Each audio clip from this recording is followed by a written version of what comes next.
Hello everyone, we have just released a new product, Procedural Coral. It's an asset library, which is a collection of geometry nodes generators in the form of objects which can be dragged into your scene from the asset browser, and they will allow you to get a huge variety of coral-like effects. So each of these generators has a comprehensive node tree, as you can see, and the different regions are labeled. The effects as well also have input parameters exposed in the modifier stack, meaning, for example, we have easy control over the generation of the shape. Some of these results are really cool. I love this branching one. There are also some demo materials. For example, if I disable set demo material and set the original one, we do have like demonstration coral materials if you wanted to use them for artistic scenes. As you can see, there's a variety. We've got branching coral. We have spiral coral because there are some that look a bit like discs. You have control over the complexity of the effect as well, of course. Sometimes it's actually quite fun to see what kinds of variations you can get that may or may not be realistic. You can actually use this for a lot of alien effects. We have surface coral. Now, this one can be applied to technically like any mesh bounding shape, but you can control the number of iterations. So you can make it more or less complex growing out of a shape. There's also control over the generated noise textures as well.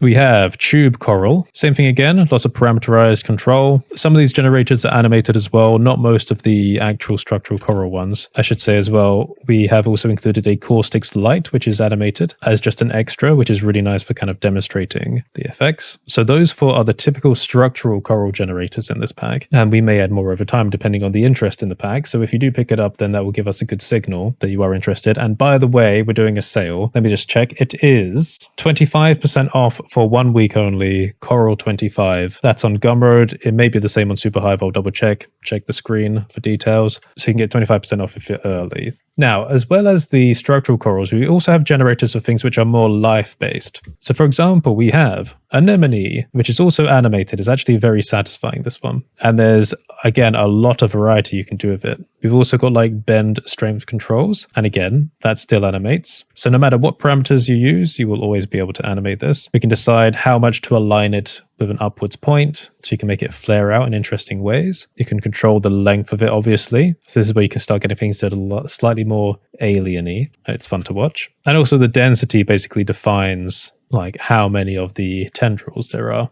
which may be the wrong word to use, but it doesn't really matter. When thinking about photorealism, this is more of like a logic test system. It's also very educational. Like I said, things are highlighted in the node trees. So you can actually kind of understand, break down, and learn from these. It's somewhere between realistic and stylized, because when it comes to doing logic systems like this, we never really know whether people are going to use them for realistic or hyper stylistic projects. So these sit somewhere in between. They should be able to give you enough control to adapt them. Talking about life systems, we also have kelp. So we've got a nice kelp generator.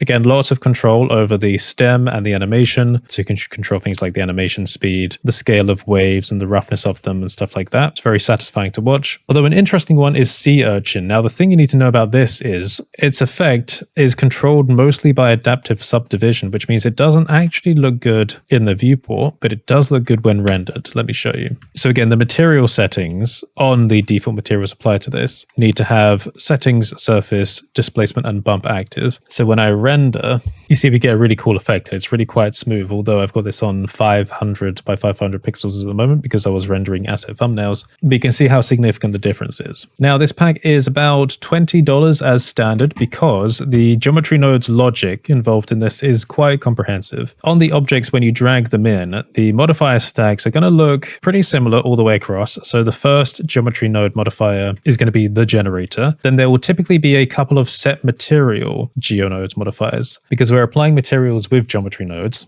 The first one will provide you with like a more stylistic material. I can show you the others in a sec. So if we disable these, the second one will apply a demo material, which is used for the thumbnail renders. And then there may be a subdivision one for providing adaptive subdivision effects. Something to note about the branching coral as well is that there's the option to remesh the result, which is not necessarily active by default, but it can give you a slightly more organic look and also prepare it for maybe like future sculpting or modification, etc. Let's take a look at the anemone. So if I disable the demo material and enable the more stylistic material, you can see that there's some cool variety here. We have lines that are aligned to the actual direction of the curves. And of course, with this, it is quite modifiable. So again, you can adapt these for more realistic purposes, or I always like looking at these thinking, wow, there's lots of really weird alien stuff I can do with it. Actually, speaking about anemone, we should have control over the profiling, which means you can do some really funky stuff like this.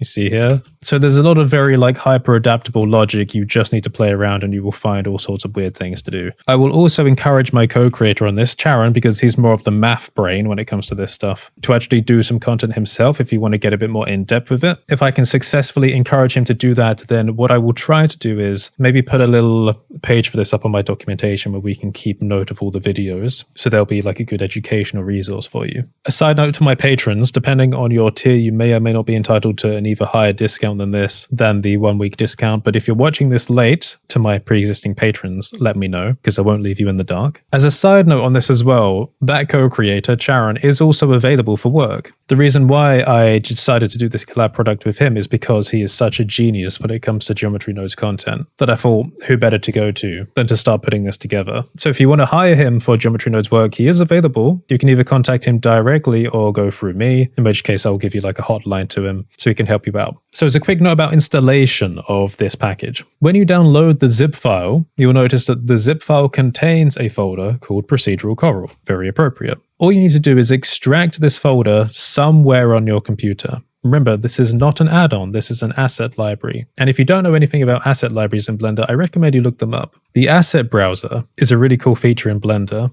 accessible over here under the data section, that lets you look into other blend files that you have marked as asset libraries so you can drag in content from the library to any scene you like. So once you've extracted this contained folder somewhere on your computer, you may notice inside that there's a blend file, a couple of text files. These text files define the categories in the asset library, and a thumbnails folder. I don't need to include the thumbnails folder, but I like to do it anyway, just in case things break. So once that folder's been extracted, all you do is you go to Edit, Preferences, File Paths, scroll down to Asset Libraries. You can see it's a subsection here. Then you press the Add button, and you point Blender to wherever that asset library folder you extracted is. So in this case, you can see I've got the Procedural Coral folder. I can see that thumbnails is in here. I just need to press Add Asset Library for this, and it will add it.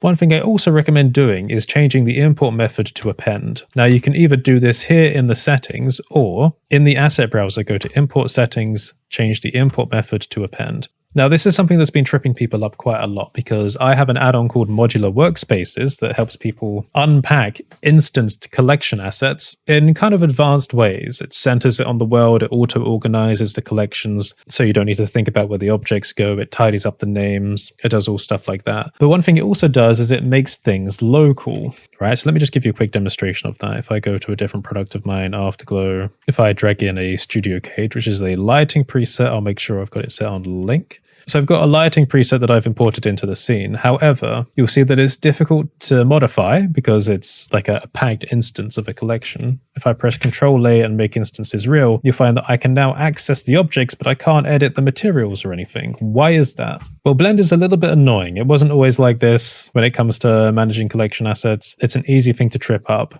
Typically what you would do is you would select the objects afterwards and you would type in like F3, then make local, object.make local, selected objects, data, and materials. However, that is a hassle. It's very annoying for beginners to Blender. Modular Workspaces solves it automatically. We've got a tick box for make collections local. So it's now centered, unpacked, everything is modifiable. But for Procedural Coral, you don't have to worry about any of this. I'm just letting you know about it because for people that are new to the asset browser, it can be a tricky thing to understand. So for Procedural Coral, I recommend you set your import settings to append because what it means is when you drag something into the scene, you'll be able to edit it instantly. It will basically just be duplicated into your scene. You won't need to worry about instances or making materials and stuff local. You'll just be able to start having fun with it. So this is available on both Gumroad and Superhive. You can check the pinned comment for a link as well, or the description. Have fun and let me know if you like this pack, because if you do, we could do more things like this in the future. Thank you for watching, everyone. Stay safe and have a great day.